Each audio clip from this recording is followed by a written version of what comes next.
Das Mystery Quilt-Along Abenteuer mit den wunderschönen Melange-Stoffen von Stoff Fabrics geht weiter. Mit der Paper Piecing Methode setzen wir die ersten Blöcke zusammen und am Ende des Videos seht ihr den ersten fertigen Abschnitt. Herzlich willkommen bei Needle Engine. Mein Name ist Elke und wir legen los.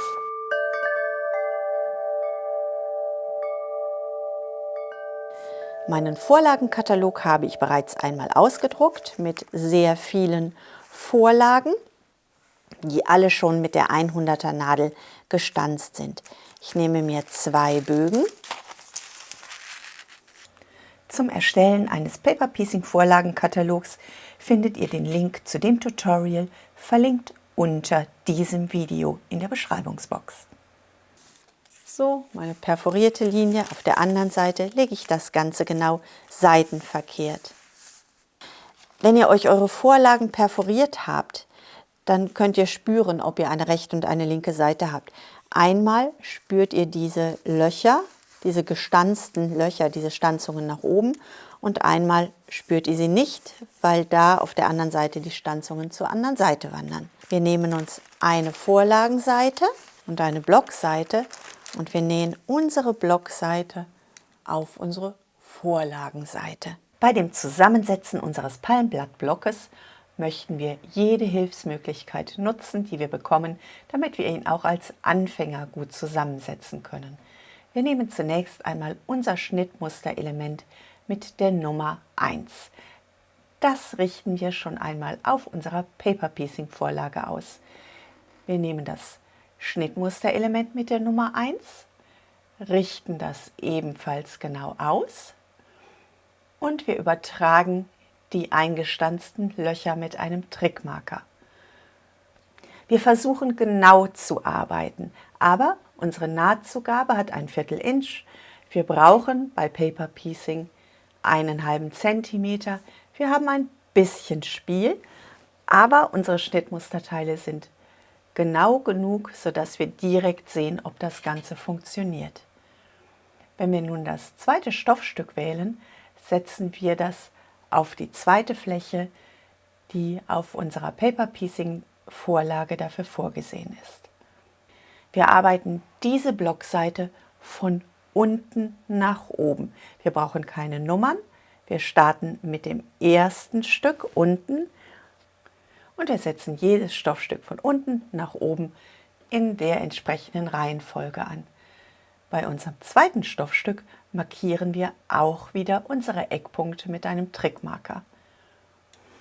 Und nun richten wir das untere Stoffstück der äußeren perforierten Linie entlang genau aus. Wir brauchen das untere Stoffstück nicht noch einmal extra zuschneiden. Wir haben das zugeschnitten. Wir wissen, das passt. Wir brauchen es nur noch einmal feststecken, damit uns das gleich beim Nähen nicht verrutscht. Unser zweites Stoffstück legen wir an, schlagen das über das erste Stoffstück. Beide Stoffstücke liegen mit der rechten Seite aufeinander und unsere markierten Punkte nutzen wir nun, um schon beide Stoffstücke von unserem Palmblattblock zusammenzustecken.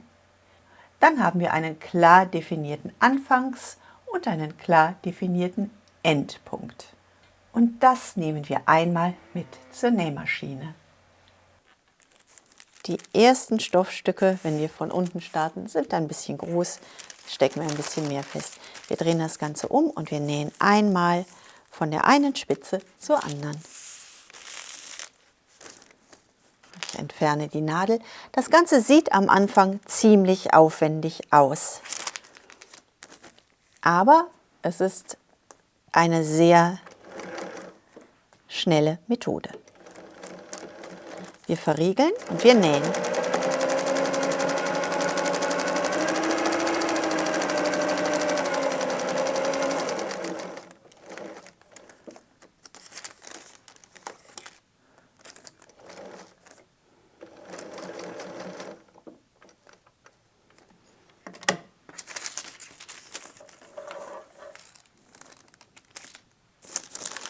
Und wir holen das Ganze wieder unter unserer Nähmaschine hervor.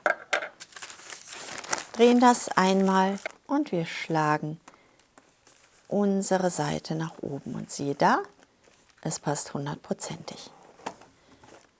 gehe einmal mit dem Nagel nach. So schaut das aus. Und wenn wir das Ganze einmal umdrehen, dann schaut das auch von der Rückseite ganz gut aus. Dann haben wir von der Rückseite immer noch genau die richtige Nahtzugabe.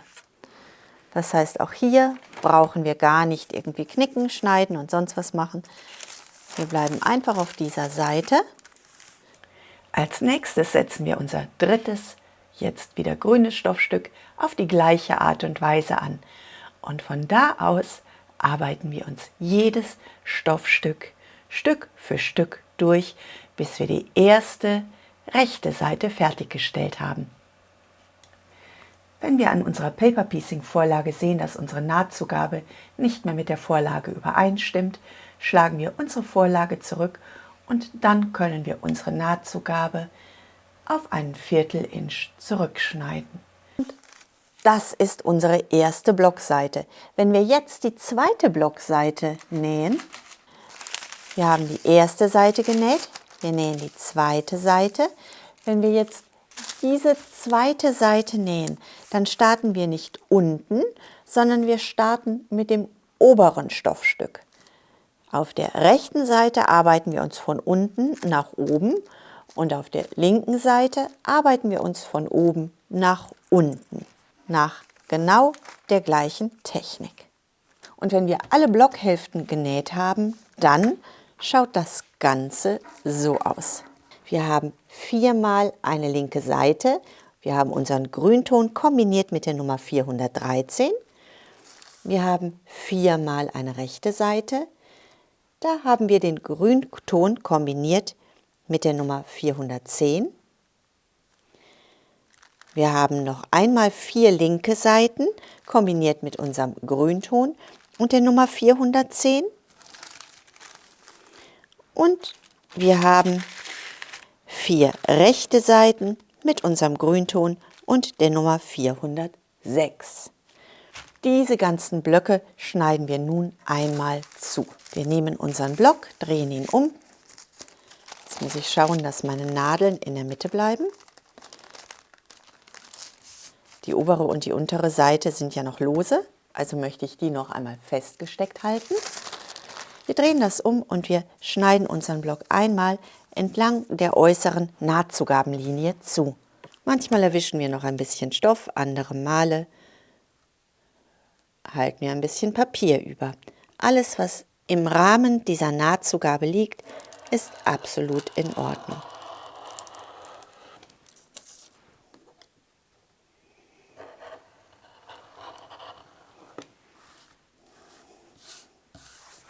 Und so schaut der erste Block aus.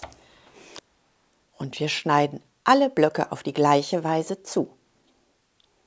Unsere Blöcke mit der Nummer 413 und 410 auf der rechten Seite, die nehmen wir und die anderen Blöcke legen wir erst einmal zur Seite.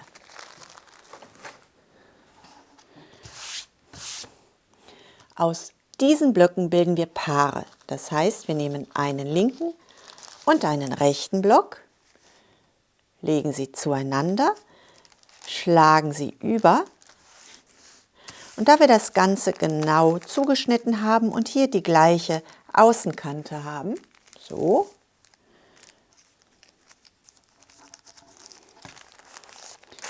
können wir nun Außenkante auf Außenkante legen. Wir haben aber noch was Praktisches. Was wir hier auch haben ist, wir haben auf der einen Seite, auf der rechten Seite der Blöcke, eine Nahtzugabe, die wandert zu uns. Und die linke Seite der Blöcke, da haben wir eine Nahtzugabe, die wandert nach oben. Und wenn wir jetzt unsere Blöcke zusammenschlagen, so, dann können wir beim Zusammennähen, Moment, jetzt sieht man es, alle Nahtzugaben ineinander schieben. Und mit diesem Anfang wandern wir einmal zu unserer Nähmaschine. So, hier kontrolliere ich noch einmal, schieben sich meine oberen Nahtschatten ineinander. Das tun sie.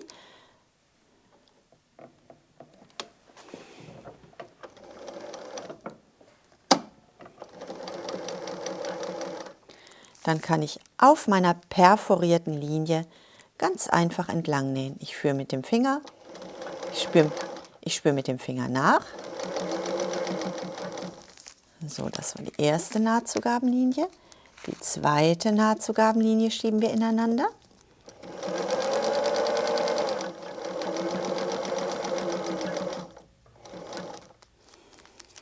Wir nehmen den nächsten Punkt und schieben auch den ineinander.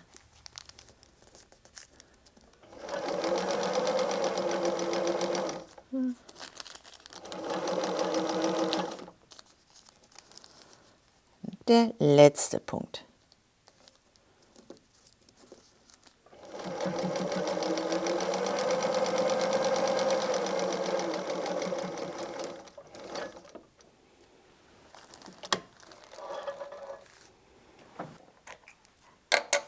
So, wir nehmen das unter der Maschine hervor und wir schlagen das einmal auseinander. Und unsere Nahtlinien werden immer passen. Und nach dieser Methode nähen wir unsere ersten 4 Blöcke ab. Nur die Blöcke mit der 413 links und 410 rechts. Unsere 4 Blöcke legen wir nun mit den spitzen Seiten zueinander. Das möchten wir zusammennähen, also schlagen wir die rechte Seite über die linke und wir nähen einmal diesen äußeren Rand. Die Nahtzugabe zeigt wieder zur Maschine und die untere Nahtzugabe zeigt zu mir. Meine beiden Nahtzugaben wandern hier zu beiden Seiten. Dann habe ich alles richtig. Und ich nähe einmal meine Kante ab. Und so schaut das Ganze bis jetzt aus. Wir arbeiten langsam an unserer Mitte. Und nun legen wir die untere Seite, schwupp, hey, über die obere Seite. Und unsere Nahtzugabe wandert nach links. Die obere Nahtzugabe soll zur Maschine zeigen. Das heißt, wir schieben das so unter die Maschine. Wenn wir die obere Ecke ausgerichtet haben, sichern wir das schon mal mit der Nadel. Und nun können wir hingehen und können den oberen Teil, schon mal ganz einfach und gut hinlegen. Und wir starten. Das ist das Schöne bei Paper Piecing, folgt einfach der vorgegebenen Linie.